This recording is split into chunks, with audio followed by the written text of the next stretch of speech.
Marcus leaned back in the old security chair as the clock in the control room slowly ticked toward 2:17 a.m. The apartment complex had been quiet all night, just like every other shift he worked. Outside the security of his window, the empty parking lot glowed under cold white streetlights.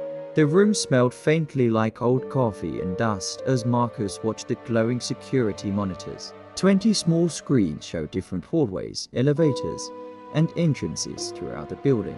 Nothing unusual had happened in weeks. Marcus checked his phone lazily while the monitors flickered softly in the dark room. Night security work was mostly long stretches of silence. Sometimes he forgot he was even inside a building with 200 residents. The clock quietly changed to 2:17 a.m. At that exact moment, one of the monitors flickered. Marcus glanced up automatically, his eyes landing on camera 12, which showed the third-floor hallway. It was a long corridor with identical apartment doors and dim ceiling lights. Something felt wrong immediately. Marcus leaned closer to the screen.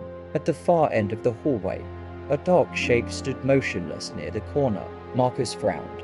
He had walked that hallway earlier that night and knew it was empty. Yet the camera clearly showed the outline of a tall person standing there.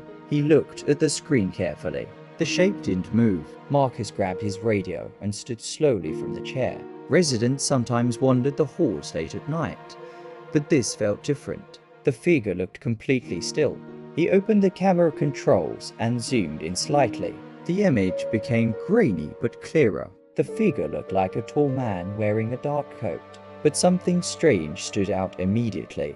The face wasn't visible. Marcus stared harder at the monitor. The hallway lights should have illuminated the man's face, but the camera showed only a deep shadow where the face should be.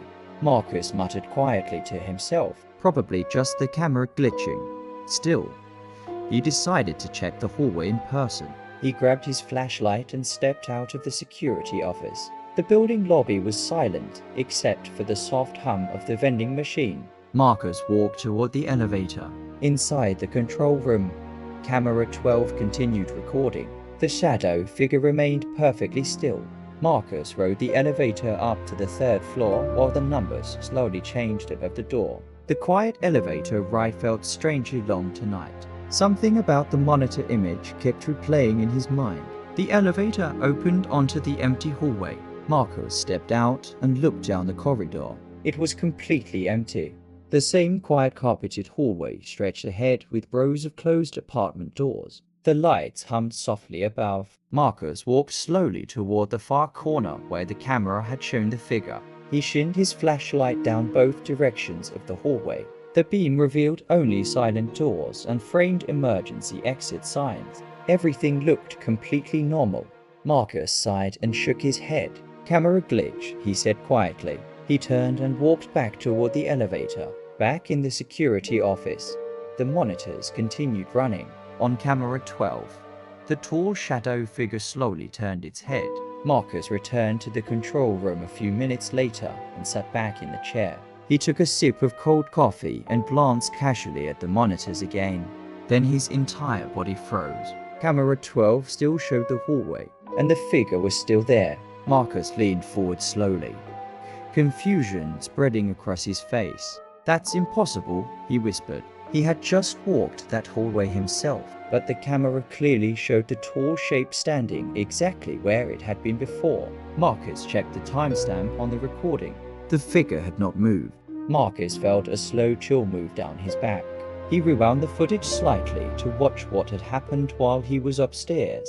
The video began playing again. Marcus watched himself walk into the hallway on the camera feed. His own body appeared in the video walking down the corridor with the flashlight. But something made his heart skip. The shadow figure was still standing there behind him. Marcus watched in horror as the recording showed him walking directly past the figure without noticing it. The camera clearly captured both of them in the hallway at the same time. Marcus slowly leaned back from the monitor. His breathing became shallow. The camera had recorded someone standing only a few feet behind him, but when he had been there in real life, the hallway had been empty. Marcus stared at the screen again. The shadow figure was now facing the camera directly. Its face remained completely dark. Marcus's hands trembled slightly as he grabbed the mouse again. He switched to another camera angle covering the elevator. The elevator hallway appeared on screen. Marcus switched to the lobby camera, also empty. Then his eyes slowly moved back to camera 12. The shadow figure was gone. Marcus quickly rewound the footage again. This time he watched carefully. The moment came suddenly. The shadow figure simply vanished from the hallway. No movement, no walking away. It just disappeared between two frames. Marcus felt his chest tighten. He leaned back in the chair, staring at the monitors. Then something new appeared on the screen. Camera for the security office hallway flickered. Marcus turned slowly toward the hallway door behind him. His office door had a small glass window. Through the glass, he could see the dim hallway outside. Marcus looked back at the monitor. Camera 4 now showed a tall dark figure standing directly outside the security office door. Marcus's blood ran cold.